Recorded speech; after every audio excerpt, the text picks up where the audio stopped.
This is Gone Racin, VSiN's premier NASCAR betting podcast. Here are your hosts, former NASCAR driver Brendan Gaughan and Las Vegas Motor Speedway's Jeff Motley.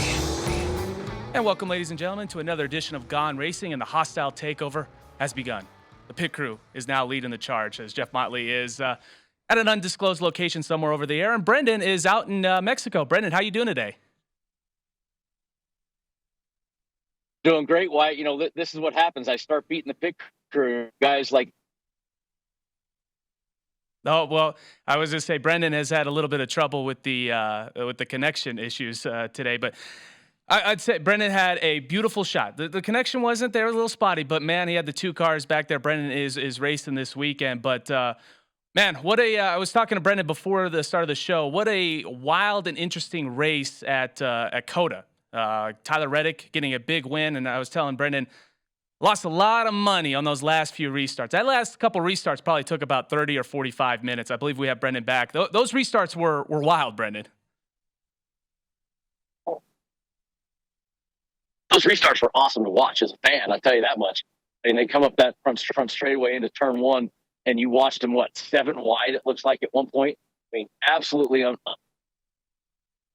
Yeah, it was unbelievable. I mean, put on a heck of a show for us. That's what we want. Yeah. The big controversy is that people felt that the drivers were way too aggressive, were running into each other left and right. I know Bubba Wallace was very upset with himself about the mistakes that he made. Daniel Suarez got a hefty fine battering his teammate Ross Chastain and Alex Bowman on pit road. What did you think of the racing? Did you think that the guys were a little bit too aggressive, or was it just, hey, that's kind of road course racing? I think it's the way road course racing has become now. Road courses have kind of shied that way, right? I mean, every time they get there, it's like a short track, which is why the fans like them so much now, because it turns into a little bit of a aggressive, use a bumper more often than you should type situation. And that's what the fans, and that's what they like to see, right? That's why they love Martinsville over a Kansas or a Vegas or Kentucky. Yeah, I mean, I will say the COTA race was, it was really interesting, the first part of the race. Another thing I wanted to ask you was they didn't do the stage breaks. They just kept going, obviously after lap, so-and-so, you win the stage, but you kept going. You saw some really interesting strategies. Were you a fan of NASCAR implementing no stage cautions? I was actually. I think that I was kind of against it at the start of the year when they announced it. I was like, oh, come on. I mean, they've kind of gone that way. But what they did, Wyatt, though, is they still did points for the stage break.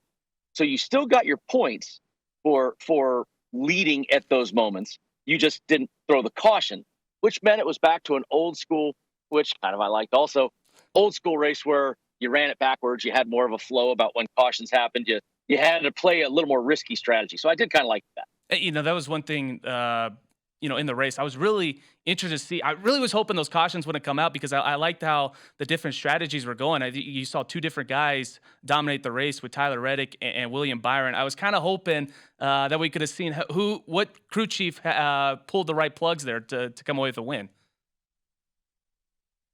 Well, yeah, that got thrown out the window in the end of that race, absolutely. But Tyler Reddick. How about Tyler Reddick though? I mean, rough start to the season. We've all been saying. Even last week, the three of us were all high on Tyler. We all thought he was going to have hopefully a good race, and he did, man. He came out to a stellar performance. And, Brendan, how big is that for Reddick? I mean, now this is his fourth career win. 3 of them have come on the road courses, but he, getting into a new car, obviously that's a difficult task. Obviously, a lot of pressure on him. How much, as a driver, to get that monkey off your back and get into victory lane right away? That was, I mean, look, that's big for the team, right? I mean, they had a super rough start. I mean, come on. Look at how they started this year. It was awful. So they've had a bad start. They've been really struggling with some things, and they, they had to have this thing circled, saying, "Oh yeah, here we come. This is the race that we're going to focus on. This is the race we're really going to pay attention to." And in the end, it worked out for him. Heck of a battle to get there. I mean, he wasn't in position. I mean, he had to work hard for that. And you and I think we can agree he didn't really rough anybody up too hard doing that. No, Chase Elliott was on the broadcast where he was at, I believe, in Colorado, and he said, Tyler was racing, very clean, aggressively clean, and, he wasn't moving people out of the way. He was very respectful, and I thought he raced a heck of a race. I mean, you saw, the odds for him to win plus 900. He hits a top 3 at plus 260, wins his Group B matchup at plus 220, beats William Byron, who we also gave the kiss of death to AJ there. Yeah. But I tell you what, William Byron has been really strong, and then obviously the Toyota's finally getting in victory lane at plus 400. But one thing also that stood out to me, Brendan, I want to get your thoughts on this was, Kurt Busch also was on the broadcast, and us being Vegas guys, Kurt was very emotional, at the end of that race with Tyler. Obviously he knew he was going to win. Kurt wanted to be in that car this year. For you, your friendship with Kurt, how special was that to see that for him to have a little bit of a happy moment? Well, look, he's helping coach Bubba, and he's a big part of that 45 team, and that's his car, so absolutely emotional. But I think what we saw right there, we did give the kiss of death to AJ Allmendinger and William Byron. We always talk, Wyatt, but we do this show early, which affects our bets, right? We do the show. We're sitting here on Thursday, of course, doing our show, getting early lines. William Byron goes out and what does he win the truck race? Qualifies top 5 in the Xfinity race, and it was like, oh man, William Byron suddenly showing up, and we poo-pooed him really hard on the show last week. So we all have a little egg on our face for William Byron, and he came and absolutely proved us wrong in this one. I mean, really proved us wrong. Yeah, let's look at the top 10 results there. Obviously, Tyler Reddick winning the race. Kyle Busch. Great run for him again, in Richard Childress Racing. He's had a strong start to the year, finishing second at the top 3 at plus 230. Alex Bowman, I don't really want to talk too much about that bet. I'm really still displeased with Mr. Bowman. He got at plus 500, and that gave Brendan more money. But look at some of his names. How about Ross? I love it. How about Ross Chastain, who wrecked late in that race, went all the way back up to 4th. I thought he was going to win the group for us. He was flying there at the end. William Byron finishing 5th. Austin Cindric, great road course racer, getting 6th. How about Ricky Stenhouse Jr. coming out of nowhere, getting 7th? Buescher 8th. Ty Gibbs 9th, and Todd Gilliland 10th. A lot of good road course racers there in that top 10. Yeah, and a lot of that, though, like you said, I mean, if we're playing pool right now, we're calling that a little slop, right? I mean, everybody kind of made a heck of a run there. Ricky Stenhouse, do you know that's Ricky Stenhouse's first career top 10 on a road course? Really? Wow, he's had a race at least over 20 of them. First career top 10. Wow, he's had a ton of them. It was his first career top 10. But hey, and how about Ty Gibbs? I mean, the 54 car, his first top 10. So you got, even though some of those were a little assisted, they still got there in the end, and that's what matters. Yeah, I bet Ty Gibbs over at William and Hill for a top 10. Ty really has raced road courses very well, and I thought that this is a race that could kind of get him a little bit of momentum. So that was big there. I mean, big week for 23XI Racing. They had a strong weekend that can build kind of going into the rest of the year. Yes, that's their. I mean, by far, and I think there's no argument here that has been their best week of the year, and good for them. Hopefully, they get a little momentum off that. They start feeling a little mojo there. How about Corey LaJoie though? Off our screen, finished 11th. Corey LaJoie having a hell of a start to a season, man. Corey really coming in good right now. If I'm not mistaken, I think he's in. If the playoffs started today, he would be in. I think Corey LaJoie's had a heck of a year. He's in. He is in right now. And that's really good to see. I think that's a big thing we saw with this new car is that some of these lower funded teams have a little bit of even playing field. And Corey LaJoie, I might say this year, I wouldn't be surprised if I see him in victory lane the way he's been running. I mean, it's still a long way to go for victory lane, but I gotta tell you, that team is really looking good. They can shock some people. They make the playoffs. I think that is an absolute. I mean, I'm not going to say the word miracle, but that is a kudo to this new car. Yeah, the new car, I mean, it's been absolutely phenomenal. And then what we have had with this new car is 2 races at Brendan's favorite track. Richmond Raceway will be coming up next. We look at the upcoming schedule. You've got Richmond. Then you've got the dirt race at Bristol. Then you've got the NOCO 400 at Martinsville, Virginia, the Geico 500 at Talladega, Alabama, and then I'm looking at it here. My eyes are not doing me well. The Worth 400 at Dover. Actually, I have it right here. Forgot about the rundown. Sorry, professionally unprofessional. But Brendan, you look at the schedule, and obviously I want to ask real quick, I want to have you spend as little time talking about Richmond, but what makes this race so challenging for you? Look, Richmond it's a traditional short track. Everybody loves Richmond. It's one of those places that people, the fans love, everybody loves. Just for me, I sucked at it. But you know what? It is still one of the best racetracks in our sport. They spent a bunch of money redoing the infield and everything, so it's still stunning there. It's gorgeous. Is there a track where you can kind of replicate Richmond on the NASCAR circuit? Can we take like something that we saw at Phoenix and try to implement it here betting wise in this race? Yeah, I mean, Phoenix is one you can kind of look at. Turn 1 and 2 is very Richmond-esque, but Richmond really runs its own feel, its own style. So for me, Richmond is always one of those that the guys that are great there are great, and the guys, a la me, absolutely suck. Yeah, I mean, we'll look at the driver stats right now. We'll kind of get into the next segment, but there are a few guys at the top of this board and how they've been racing this year. I'm looking at Kyle Busch, Kevin Harvick. A little foreshadowing here. I might see some pit crew bets here. So the picture, I see a lot of foreshadowing of what the picture's going to pick. Yeah, I like seeing the Kyle Busch and Kevin Harvick. I'm really interested to see what they have in store this week. So coming up next, we'll kind of go through those driver stats a little bit more, and then the odds to win the Toyota Owners 400 here on Gone Racing.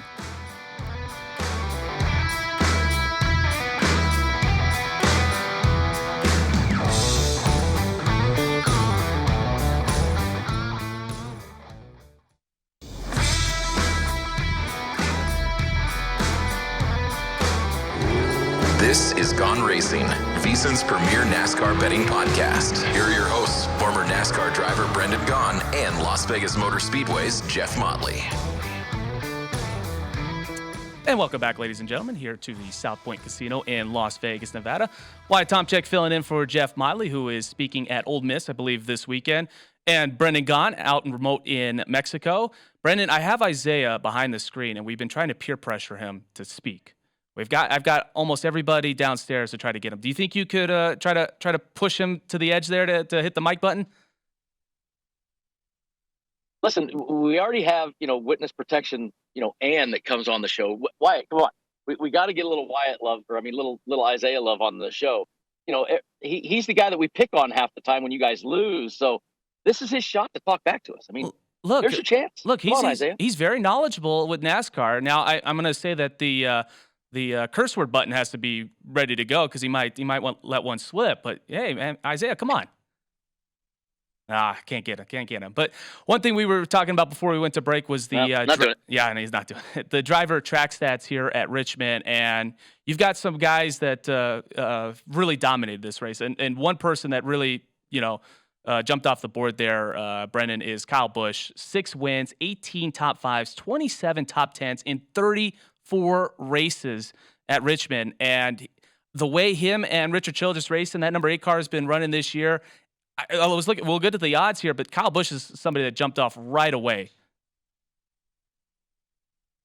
If that doesn't jump off to you as the first thing you can see, then I don't know what you're looking at. I mean, he is absolutely phenomenal there.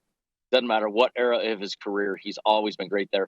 Even Harvick, look, 29 out of 43 races, top 10. That's pretty impressive. So there's some guys, of course, Denny Hamlin, we always talk about him.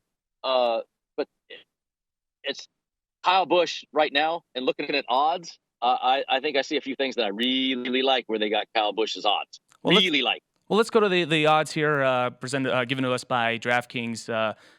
For this race, you see obviously the hot guy, William Byron at plus 450, Kevin Harvick plus 550. You've got Kyle Larson at plus 650. Christopher Bell, who's had some good runs here at Richmond. It's only been about 5 or 6 races. He's at plus 750. Denny Hamlin at plus 900. Martin Truex Jr. 10-1. Kyle Busch all the way down at 12-1. Ryan Blaney 16-1. Joey Logano 16-1. Tyler Reddick, Ross Chastain, Alex Bowman all 18-1. Brad Keselowski, the love for the pit crew, 25-1.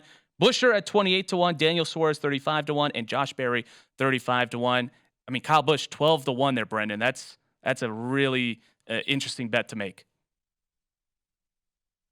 look, last 10 races, all top 10s. I mean, how much more does the guy have to do to get a little more love on this? But I love it because that means 12-1. I think I may be picking a race winner this week. I don't know, Wyatt. I might not be, I don't want to tip my hand because I know how you try to steal my hot hand right now. But I like that 12 double digit 12-1 Kyle Busch. Yeah, I mean that's I'm foreshadowing here. Maybe the pit crew may have it. I don't know. We'll see. We got to see what Jeff's going to pick because if we can't give the kiss of death to Kyle Busch here, I feel like this is already starting to lead up to we're going to jinx the hometown kid. Oh God, please. But please, Jeff, don't have it. That way we give him a fighting chance.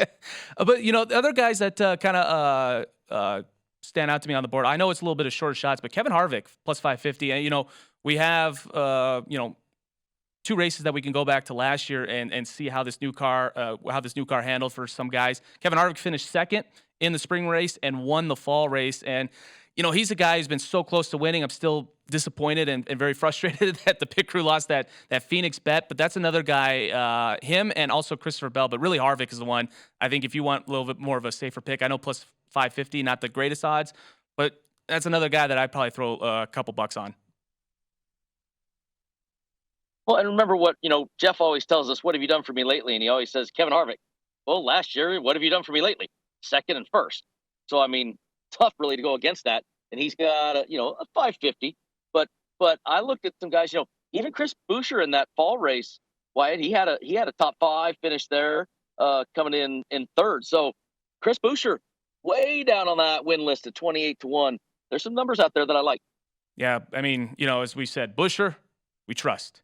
Chris Buescher has probably won so many bets for us here on Gone Racing. As we go to the second page with more of the long shots. I mean, it's amazing. I think that he is going to pass Brad Keselowski for the most love on this show. But second page odds here: Chase Briscoe, Bubba Wallace, Eric Almirola, all 50-1. Ty Gibbs, Austin Dillon, 80-1. Eric Jones, Austin Cindric, AJ Allmendinger at 100-1. Ryan Preece, 130-1. Chandler Smith and Noah Gragson. Chandler Smith, 200-1. Noah Gragson, 250-1. Michael McDowell, 250-1. And then you go down to Ricky Stenhouse, Justin Haley, Harrison Burton, and Corey LaJoie, who we were just hyping up at 500-1. Anybody value here on this board, Brendan?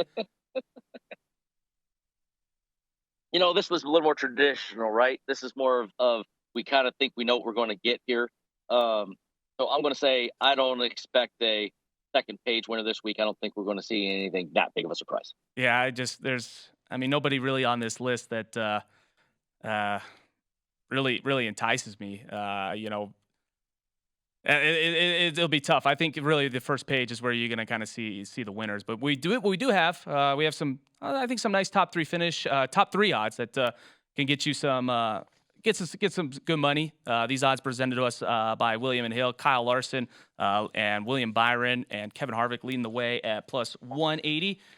As I flip the page here, there we go. Martin Truex Jr., Denny Hamlin, Christopher Bell plus 225, Kyle Busch plus 300, Ryan Blaney plus 425, along with Joey Logano, Ross Chastain, Tyler Reddick at plus 475, Brad Keselowski, Alex Bowman plus 550, Chris Buescher, Josh Berry, and Daniel Suarez plus 800.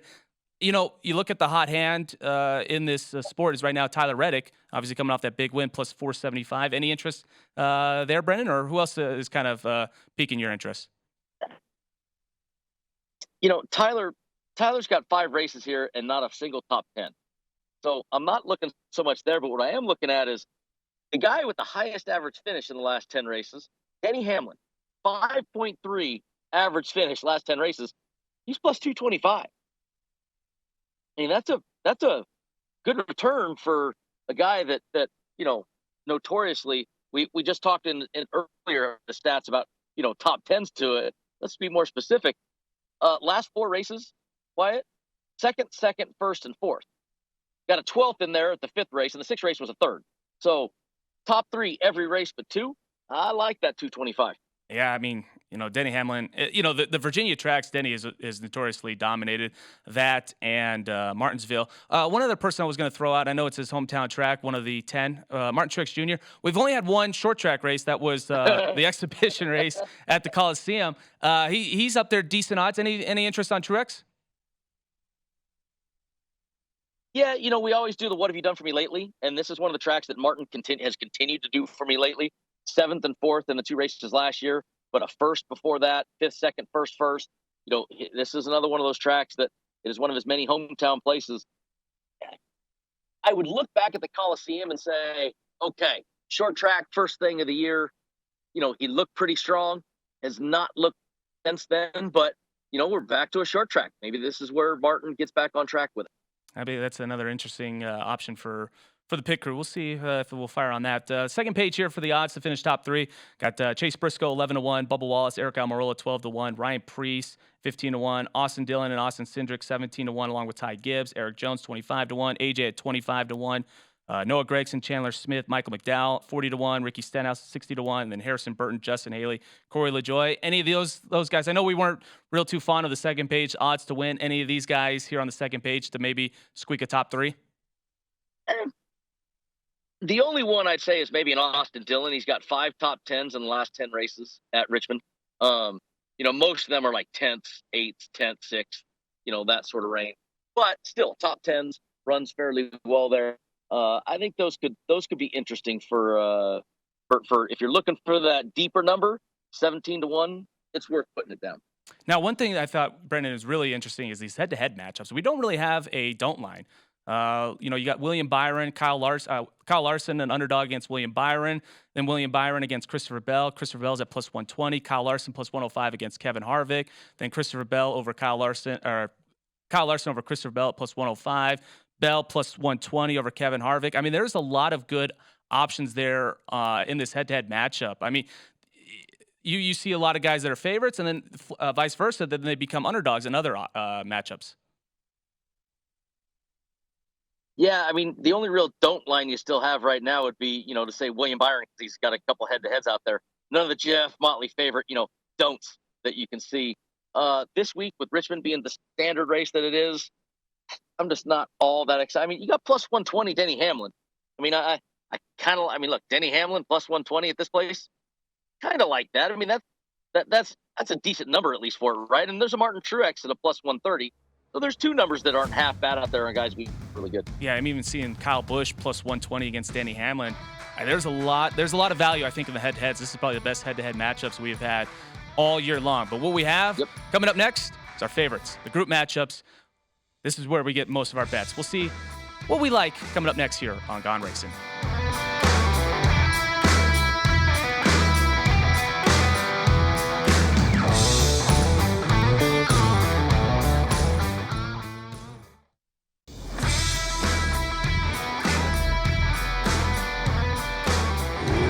This is Gone Racing, VSiN's premier NASCAR betting podcast. Here are your hosts, former NASCAR driver Brendan Gaughan and Las Vegas Motor Speedway's Jeff Motley. Want to rewatch any part of today's show or any past show? Check out the Gone Racing podcast. Is free and available now at VSiN.com podcast or wherever you get your podcasts. We give you all the latest news, odds, and everything you need to know to head to the betting counter before each NASCAR Cup race. While you're there, catch up on every VSiN show as well. VSiN.com/podcasts. Welcome back to Gone Racin'. Wyatt Tomchek, pit crew member, has taken over hosting duties. Brendan Gaughan out in Mexico. Brendan, before we kind of hit the group matchups, you want to dive into what you're doing in Mexico this weekend?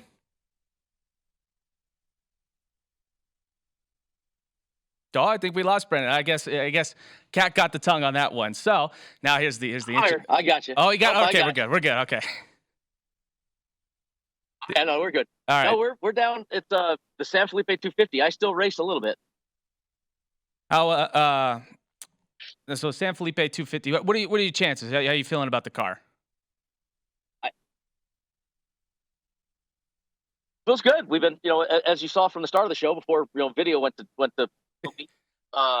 got the pre-runner out, got the race car out, and things are going good, man. We're having fun. We're laying it down, and for a 250-mile race, we just pre-ran 900 miles. That's how much work we do down here. So we're excited, man. I'm excited to start the season. Had a rough year last year, making a big comeback this year. We'll wish you the best of luck down there. And yeah, I know that was the big disappointment today. Your shot was beautiful, the 2 cars back there, but unfortunately, technology is never anyone's friends. But what has been the friends for the Gone Racing family has been the group stages, the groups, not group stages. Group matchups here. Group A, we're going to start out here with William Byron plus 250, Kyle Larson plus 265, Kevin Harvick plus 265, and then Christopher Bell plus 310. This is a tough one here, but I think Brendan, the guy that I really am interested in, the guy we hyped up earlier, Kevin Harvick, who last year finished second in the spring race and then first in the fall race. Look, I get that William Byron has been the hot hand right now, right? I mean, he is the hottest thing in the sport. 9 races, 2 top 10s, average finish of 14.4. I know what have you done for me lately, but I don't like that one as the favorite. Kevin Harvick, what have you done for me lately? Right there, right off the bat, 265, Group A. I like it. Yeah, William Byron last year finished 11th. Actually, did not actually the fall race had third, but we were talking about it. William Byron. This is the same thing we saw last year with Byron. Is that he got off to a real hot start, had a couple wins, and then kind of went. That summer slump happened to him, and he never really kind of rebounded after that. Well, the only other hitch in that giddy up, let's say, is that Seabell has 5 races with 4 top 10s, 3 top 5. So Seabell pretty strong here, but what have you done for me lately? Seabell has not been the strongest. So I still edge Kevin Harvick over Seabell, but Seabell at plus 310. What I always talk about, I want enticement, right, Wyatt? Well, 310's an enticement. Yeah, that is really an enticing number. I wouldn't disagree with you if you went with Bell at plus 310 in that group. We go to Group B. This one's another tough group to pick. Denny Hamlin plus 235, Kyle Busch, Martin Truex Jr. plus 260, and then Tyler Reddick, last week's winner, at plus 350. Obviously, we were talking high at with Kyle Busch at plus 260, and also Denny Hamlin, who's run here well. This is a tough group to kind of place a bet on, Brendan. Yeah, Group B is the one I don't like the most because I already said I like Kyle Busch as my favorite. I already said I like Denny Hamlin as the second. We've already talked about Martin Truex Jr. Being the guy that what have you done for me lately? I think he's got it. Tyler Reddick's the easiest one to take out of that one. 5 races, no top 10s. So I think Tyler a little high up for him in this one. But I do like I do agree with you as far as the top 3 of them. I couldn't pick between. Yeah, I think if I had to pick, I'm going to go with the guy that I've been riding high on here in the show is going to be Kyle Busch, but this is a tough one. I think you look at 3 out of the 4 guys that I think legit have a great shot to win. So this is kind of stay away group here. But we go to Group C. We got Ryan Blaney plus 230, Ross Chastain plus 250, Alex Bowman plus 310, and Joey Logano plus 310. Brendan, one guy that jumps out, Joey Logano, is raced here well, had some good runs last year. Anybody disagree or agree? You made it right there. Joey Logano, 6 top 5s, 6.7 average finish, last 10 races. You go back to last year, Logano was 6th won the second stage in the fall race, and in the spring race, Logano was led a boatload of laps, then had a problem before the end and faded in the back, but he 6th and 4th led laps, and then was a couple laps down with a little melee at the end. So I like Logano right there. 310, really, the dog. Against that, I'm all in on that. Yeah, that's real enticing. Obviously, the only guy that I really think could kind of challenge it, you just never know what you're going to get with Ross Chastain. I think every race that he's in, you just can't count him out. I mean, you go back to the COTA race where he spun late and somehow managed to get 4th. That'd be the only guy I would be a little bit concerned about with Joey in this group. But Ryan Blaney and Alex Bowman, I think Joey's got him beat. No, and I with you. Ross Chastain did win the first stage at the fall race, but then faded way back before the finish. I think that was back when he was roughing people up, and they started to get a little hot with him. But his aggression could hurt him here. But I do like Joey Logano. I'm sorry, that's just too much cheese left in that right there for 310. That's enticement. I like that bet right there. Going to Group D, we've got Josh Berry returning back to the 9 car, filling in for Chase Elliott. Got the week off. Plus 240. Daniel Suarez also at plus 240. Chris Buescher at plus 310. And Eric Almirola plus 310. Brendan, in Buescher, we trust. That's the guy I'm looking at here in this group. I mean, he finished 3rd in the race last year. We talked about it. The only wild card to that is Daniel Suarez, where that Trackhouse team has been really strong this year. Has been getting stronger, or last year and this year. So Suarez spooks me a little bit, but I think that Gone Racin Chris Buescher knows that we talk about this much. By the way, I talked to Chris. He says he listens to the show just because he hears all the love we spout, so he likes it. Did you mention that I also love Brad too? Because I know he's his teammate. I gotta make sure we get that settled here. I'm waiting for my Brad Keselowski autograph. Well, I'll tell you what. During the South Point 400 race, I'll see if I can help you out and bring Brad Keselowski, as long as you promise not to fan geek on him. I won't. I know we're both Michigan football fans, so we've got something in common here. But going back to the group here, I'm a little bit surprised though, Brendan. Josh Berry, plus 240. I know he's in the Hendrick number 9 car, strong car, but are you a little bit surprised, his first Cup race at Richmond, that he's leading a group with the experience of Suarez, Buescher, and Almirola? Remember what his background is, though. He is a Richmond guy, right? That's where he's been doing his thing in the late models. That's where he's so strong, been really strong in the Xfinity Series. So I don't doubt that. And the 9 car, of course, is super strong there. So being the favorite, well, he's the favorite of Group D against Suarez, Almirola. Equipment and his history say, sure, I'll take that as a favorite. I was a little bit surprised by that. You mentioned Daniel Suarez. I think Suarez is going to be a little extra motivated after his wallet got a little bit light after a $50,000 fine for ramming his teammate and Alex Bowman on pit road. So, interesting group there. But I think the one that really stands out for me is going to be Chris Buescher at Group D. Going over to Group E, we've got Chase Briscoe, plus 230. Bubba Wallace, plus 230. Ty Gibbs, plus 325. Austin Dillon, plus 325. This is an interesting one here. And I look at Bubba Wallace, and he was very hard on himself after after he wrecked out of the COTA race. He said that they need to make a change with him. He's had 2 weeks where he's made, as he said, rookie mistakes. Do you think there's a little bit extra motivation for a driver like that to be like, I got to find a way to get off the schneid? Better not be quicksand. If he's really thinking that way, that makes me very, very nervous for him. He needs to get that out of his head. But he's thinking that way, that means that I'm not betting him right now at all. I don't take it as extra motivation. I take it as he is struggling inside himself. And I look at this, and I mentioned him earlier. We're talking a massive difference in here. This, to me, is one of the biggest ones. Austin Dillon average finish to 12 with 5 top 10s last 10 races. You go to Bubba Wallace.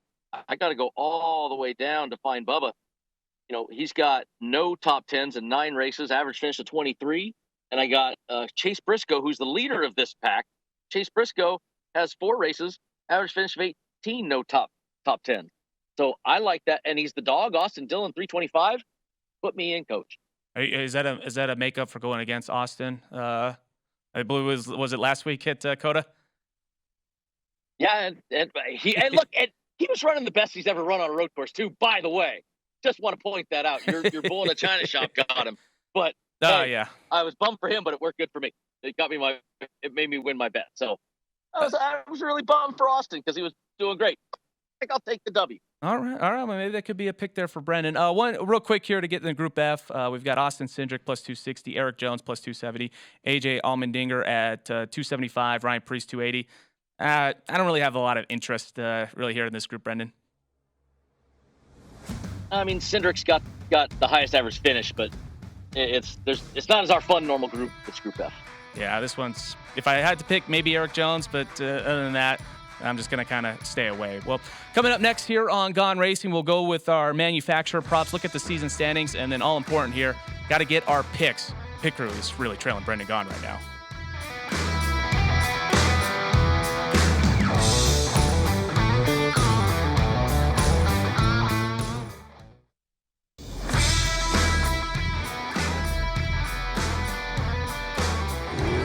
This is Gone Racing, VSiN's premier NASCAR betting podcast. Here are your hosts, former NASCAR driver Brendan Gaughan and Las Vegas Motor Speedway's Jeff Motley. And welcome back to Gone Racing. Wyatt, Tomchek hosting. Brendan Gaughan out in Mexico. We just got done with our favorite bets, the group matchups. I feel like we've got some really good odds. One market we want to go to here real quick is going to be the winning manufacturer prop odds via William & Hill. Right now we have Chevy to win the race at plus 110, Toyota plus 200, and Ford plus 275. Brendan, I think if you're high on the Fords of Kevin Harvick and Joey Logano, that this is a market that maybe you want to dip in here. Yeah, I mean, look, the Fords had the 1 week, right? That we all kind of jumped off them and said, "Hey, look, Fords, hey, they're strong." And then we went right back to a team of Chevys. So I, there's a reason why the Chevys are still the favorite. It's a small favorite. It's a small number, but I'm still heavy on the Chevy. Yeah, I was to say probably the best number we've seen for the Chevys over the last couple of weeks. I mean, they've been in the negative numbers. Yeah, no, I mean they were. It's still. I mean, look, they're the favorite for a reason. But like you said, if you believe in Martin Truex, Denny Hamlin, and Tyler Reddick, there's some reason to put some sort of Toyota money down. But I still think the Chevys are going to pull it out. I agree with you on that. I mean, we've been very high on Kyle Busch. I think you kind of tell where we might be going there. I think that if you're going with this market, I think the Chevys are the way to go. Real quick here, we want to look at the updated championship odds as we've now about what do we say, Brendan? About a quarter of the way in the season, we can say. Yeah. 7 races, a quarter way through the regular season. That's true. Yeah. Through the regular season where it matters. And there's a few movers and shakers. We still haven't seen Chase Elliott drop below 10-1, so I'm still on the hold and wait. I think that will drop more as he misses races. If Ricky Stenhouse getting that W, Ricky Stenhouse sure has moved 550-1. So if you had a Ricky Stenhouse 500-1 ticket, you're pretty happy. Well, tell you what, I had Ricky Stenhouse to win the Daytona 500, and I was really happy that race. That was a second year in a row. I got a 30-1. About the only bet that I've won this year because everyone keeps wrecking or losing on these last restarts. I'm really, really not happy about these green-white checkers. But, going back to Chase Elliott, do you think that the odds aren't, taking Chase more and more of a long shot? If you go back to what Kyle Busch did back in 2015 when he broke his leg and came back and won a championship? Look, I'm still on the wait and hold. I think he's going to be just fine when he comes back. I don't think he's going to have any lingering problems with the leg. It didn't happen in a race car. It just happened, in a freak accident. So I'm on the wait and hold. As soon as Chase Elliott, you got to figure. Think about all the guys. We got 7 races, and we've got 6 winners. I mean, we got a ton of winners. Chase is going to have to win a race to get in the playoff. So I think that as we get closer and closer, less races go, Chase's number is going to get to 12, maybe even 15-1. That's when you jump on it. And before we get to the picks here, you brought up something that I want to ask you. We saw a lot of different winners last year. Are you surprised that we've seen 6 different winners in the first 7 races? No. I think this new car has lent itself to phenomenal racing. It's put parity to the teams, and I think it's done everything. Amazingly, it's done everything NASCAR wanted it to, and I think it's working out great. And it's tough, man. Winning you're in is not necessarily the moniker anymore. Yeah, it's been, I'll tell you, these last 2 years in NASCAR, as a fan, it's been really, really fun to watch. I can't remember. You got to go back to maybe the early 2000s when I was wearing my Budweiser hat, getting in trouble at school for being a Dale Jr. fan. But these last 2 years have been really, really fun, and I'm excited to see just kind of how it keeps going. Now, one thing I know Brendan is excited to see is last week's results, because the bull in the china shop, Alex Bowman, who cost me about 5 different bets, and then our group bet with Daniel Suarez, is the only bit winner for Brendan, but it was at plus 500. Pit crew, we went 0 for 5. Gave the kiss of death to AJ against his matchup against William Byron. Motley had 1 win. Tyler Reddick plus 105 over William Byron. But it was a rough week for the pit crew. Not so much for me, though. No. That Bowman top 3 there, I was pretty darn happy. But how about my man Jimmy Johnson? Really? Really? I should have quit on him a couple years ago. Oh, I was so pissed. I texted in our group. I was like, man, that's the quickest somebody's lost a bet or a group pick. Jimmy got wiped out on the first lap. That's a tough pill to swallow. You're on a limited schedule, excited to race, and you don't even make it a lap. That's it. Never betting on him again. I'm done. I'm off it. No more. Well, I still have the lead. You do. You are whooping me and Motley right now. So with that, the pit crew has to pick first, and I do have a graphic mistake on the thing here. I screwed up on the Chris Buescher. It's actually Group D. Sorry, Isaiah. He's gonna kill me. But here are our pit crew picks. We talked about it. Kyle Busch to win, 12-1. Joey Logano, top 3. Joey's been running really well here, plus 475. Denny Hamlin over Christopher Bell, plus 120. Kevin Harvick to win Group A at plus 265, and then Buescher to win Group D at plus 310. That is the pit crew picks. Jeff, are you a little nervous that Motley might go with the Kyle Busch to win here? No, I just like the fact that Motley has to go before me. That's all I'm happy about. I know who's the winner in the leader in the clubhouse, so I'm not nervous at all. Oh man, Brendan is running laps around us right now. Well, so Jeff did send us his picks here. We'll go read it off. He's got Kyle Busch plus 120 over Denny Hamlin, Larson over Harvick plus 105. Then he's going to go Kyle Busch to win Group B, Eric Almirola to win Group D, and Bubba Wallace. He's going to go with Bubba there to win Group E. Well, I think we're going to be head-to-head on a few this week, so I'm kind of excited about that if you want the truth. Look, you guys are you're tiptoeing in the Kyle Busch range, right? I've heard of Kyle Busch to win a group. I've heard of Kyle Busch to win a head-to-head. I'm throwing out there, I'm Kyle Busch to win, baby. All right. Kyle Busch is going to win this thing. All right, but hey, Brendan, you know what? This is the one bet that I hope you win, because that means we win and we're out of the negatives almost. There you go. Then we got Denny Hamlin top 3. I mean, come on, we talked about it. Denny Hamlin is just so strong there. I mean, no matter what his career has been, or his season has been like, what distractions he has, he puts it on for Richmond. And then I'm doing 3 out of the group. I am going Group A, and even though I kind of tried to talk myself into Kevin Harvick, they enticed 310 Seabell. I mean, he's been strong. Let's jump on the Seabell bandwagon. Then I'm going to go Group C, Logano. You mentioned in your bet for the top 3. I think he can do that also, so I'm taking him to win Group C there. And then I'm going head-to-head with Motley in Group E. I am taking AD3.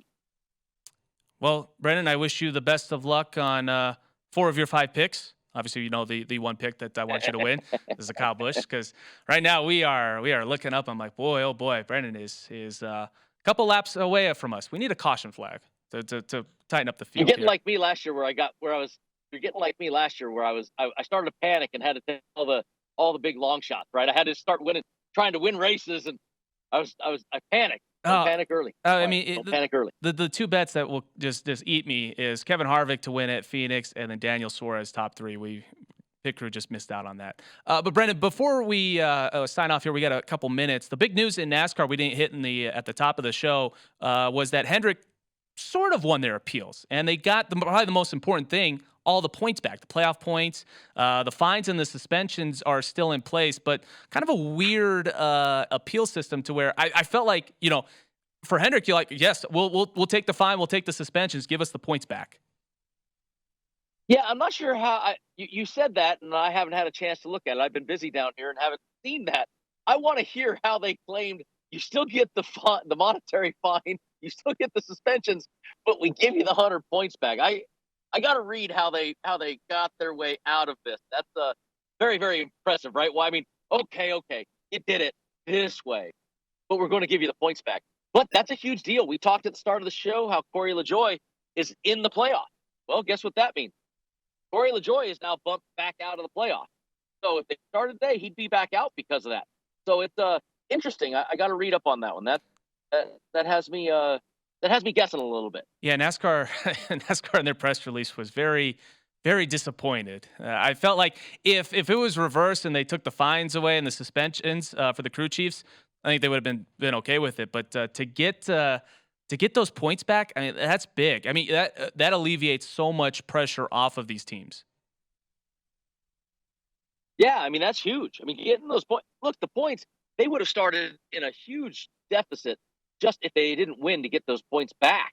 So that's a massive, massive W for Hendrick, in my opinion. And I got to read it, because the NASCAR, they're taking an L. That's a big L. The fact that the appeals board gave them the points back, kept the money and the suspensions, but the points back. That's very unusual. Yeah, I tell you, William Byron is smiling ear to ear right now, getting all those playoff points back. Well, we'll see if Denny Hamlin can win his appeal. I believe he's got it next week. I'd be very surprised if that happened. But Brandon, thank you for co-hosting with me today. We'll be back with normalcy next week with you and Jeff on the studio. Thank you, guys.